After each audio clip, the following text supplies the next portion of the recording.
What's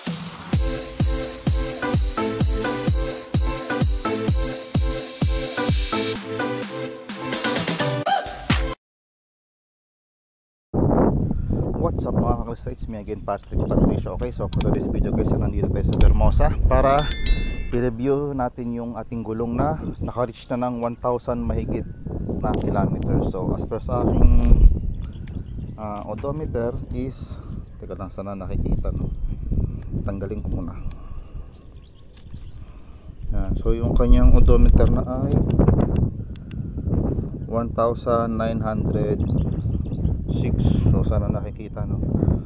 1,906.3. So kasi ang start ko ng pagkabit nitong gulong ay nasa 655 kilometers siya sa pagkakatanda ko. Okay.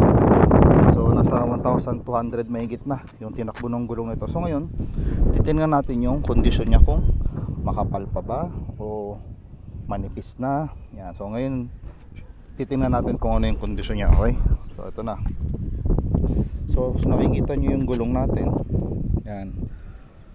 So almost ano pa to, siguro sa aking tansya ko, mga ano pa to, mga, kailangan tanggalin natin itong camera ko sa aking chest. Buti na lang madaling tanggalin yan. So dito, so nakikita ko dito, siguro ano pa to eh, sa point of view ko, ano siya, around 90% pa to, 85 to 90%. Makapal pa siya guys, no?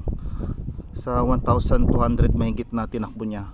Okay, so nandyan na lahat yung dinaanan nito. Nandyan yung semento, aspalto, rough road, mabuhangin, malupa-lupa. Pero hindi ko siya sinasabak sa trail talaga, yung sasadyain mo mag trail, hindi. So hindi ko siya sinasabak sa ganun. So may mga condition lang na medyo malupa-lupa, yon pwede yon.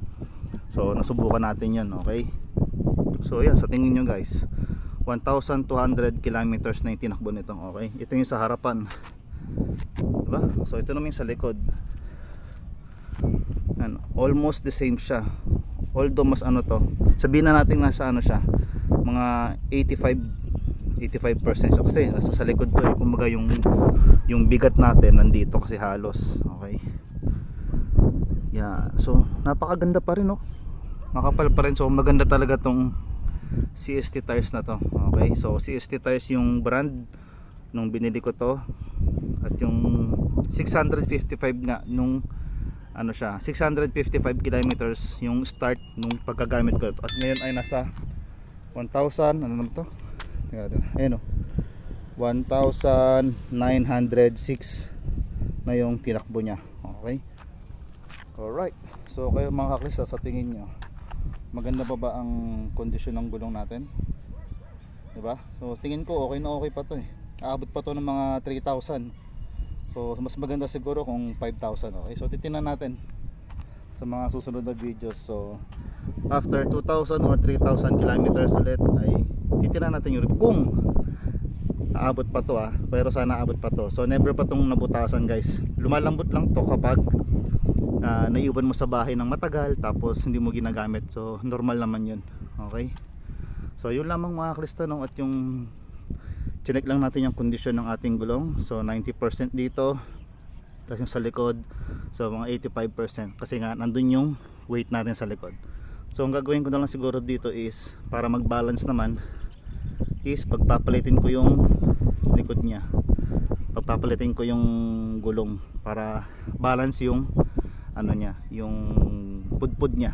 Okay, so yun lamang mga kaklista, no? At sana ay nagkaroon kayo ng idea kung gaano katibay or kung gaano siya katagal mapudpud. Okay, so nakikita ko nga dito may mga ano pa eh. Alam niyo pag bumibili kayo ng bago, may mga pero pa siyang hibla-hibla. Okay, so yun lamang mga kaklista, no? Sana nagkaroon kayo ng idea dito sa ating gulong, kung sa CST tires. Ayan, CST tires baka naman, no? Alright, yung Jackrabbit lang na yung almost ganito yung design, almost ganito yung design tuloy, almost ganito yung mga knobs nya. Okay, so okay, so yun lang mga kaklista. Maraming salamat sa panonood nyo. God bless and ride safe. Sheesh, CST, oh, baka naman. Sheesh.